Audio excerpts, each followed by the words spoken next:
Budget पेश करने के बाद सीएम सुक्खू प्रेस कॉन्फ्रेंस करते हुए होता है और मेरे पास ग्रामीण अर्थव्यवस्था का स्वरूप बना हुआ है जो हमने अनुभव किया अपने जीवन में। उस अनुभव के माध्यम से हम इस क्षेत्र में महत्वपूर्ण बदलाव लाने की कोशिश कर रहे हैं। आम आदमी के जीवन में बदलाव कैसे आए, कैसे उसकी आर्थिक स्थिति मजबूत हो, इस दृष्टि से भी हमें कार्य करने की जरूरत है।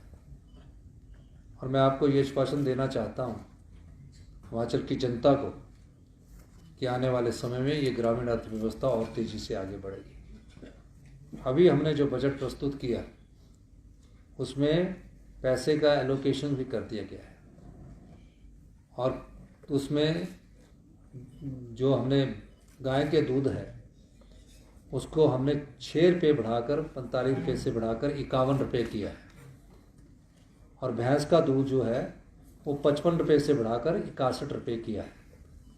उसके साथ हमने एक चीज़ और देखी कि कई बार उनको ट्रांसपोर्टेशंस नहीं मिलती है और कोई अपना व्यक्तिगत तौर पर दूध लाकर जो मिल्क फैट के नोटिफिकेशन कलेक्शन सेंटर होंगे वहाँ भी लाकर देगा, 5 किलोमीटर से दूर आकर वहाँ देता अपना व्यक्तिगत तौर से, और उसकी क्वालिटी मिल्क की ठीक होगी तो उसे 2 रुपया एक्स्ट्रा और मिलेगा।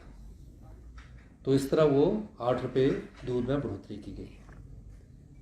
दूसरा भाग, हमारे यहाँ कौन सी खेती होती है और किस खेती के आधार पर हमें आगे बढ़ना है। कुछ एरिया बागवान आधारित है, कुछ एरिया किसान आधारित है। अब उसको चिन्हित किया गया, जो खेती हो उसमें कैसे उनको उपज का सही मूल्य मिले। पिछले वर्ष हमने पहली बार मक्की का, प्राकृतिक मक्की का मूल्य 30 रुपये तय किया और जनता के वहाँ जो किसान थे उनके हाथों में पैसा किया।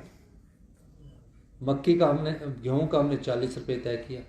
अभी गेहूं खरीदी नहीं गई क्योंकि गेहूं का सीज़न खरीदने का अब है। जो भी प्राकृतिक खेती से उगाया जाएगा उसका हम गेहूं का सीज़न जो होगा उसमें वृद्धि की गई। इस बार हमने कहा कि मक्की का जो मूल्य है प्राकृतिक खेती से उगाई मक्की का वो 40 रुपये सरकार खरीदेगी और 60 रुपये जो गेहूं वो सरकार खरीदेगी। इसके बाद हमने एक चीज़ देखी कि लोगों ने खेती करना छोड़ दिया है। उसका मूल कारण बंदरों द्वारा फसलों को उजाड़ना है, नील गाय सूरों द्वारा फसलों को उजाड़ना है। तो हमने कहा कि कोई ऐसी उपज ढूंढी जाए जो किसान लगाए और किसान को उसकी आय हो। इस तरह से हमने पाया कि टर्मरिक जो है, हल्दी जो है, अगर उसको लगाते हैं तो उसको बंदर नहीं खाता है। जब अंकुर फूटता है तो बंदर उसको निकाल के, कई बार मक्की के अंकुर को फूट कर निकाल के खा लेता है। और हमने ये पाया कि 9 महीने में हल्दी तैयार होती है। उसे 90 रुपये 90 रुपीस प्रति किलो के हिसाब से हिमाचल प्रदेश की सरकार खरीदेगी और तकरीबन 1-9 महीने बाद जब किसी के पास 10 क्विंटल मक्की होगी उसकी जेब में 1 लाख रुपया होगा। उस मक्की के साथ अगर वो गेहूँ भी पैदा करता है, अगर 10 क्विंटल गेहूँ होगी तो 60,000 रुपया उसको मिलेगा और उसके साथ 40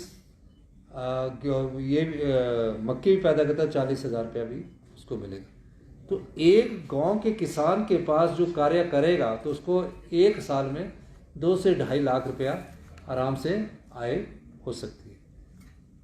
हल्दी को उगा के उसको ज़्यादा देखभाल नहीं करती पर सरकार खरीदेगी। उसके अलावा इन खेतों को बचाना है हमें। तो आपने देखा कि हमने मुख्यमंत्री संरक्षण योजना लाई है कि नील गाय ना घुस सके तो उसमें जालीदार सोलर ऊर्जा और नकुली तारों का इस्तेमाल के लिए हमने बजट में प्रावधान किया है। 1 साल बाद आप इनकी स्थिति में बदलाव देखो।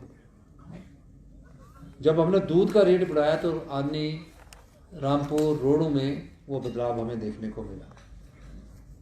अब हमें एक साथ दूध का रेट हम पहले अगर बढ़ाएं तो उसके लिए हमें इंफ्रास्ट्रक्चर की ज़रूरत है। तो इंफ्रास्ट्रक्चर बनाने के लिए भी हमने ढगवार का काम शुरू कर दिया है, जो अगले मार्च में बनकर तैयार हो जाएगा।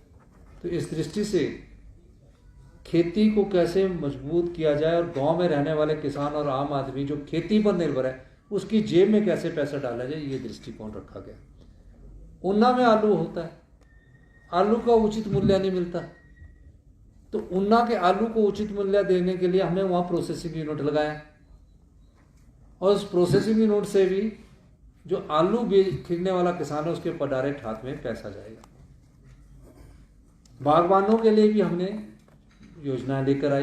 बागवानी हमारी एक स्थापित उद्योग है, उसको और कैसे स्ट्रेंथनिंग करना उस दिशा से काम कर रहे हैं।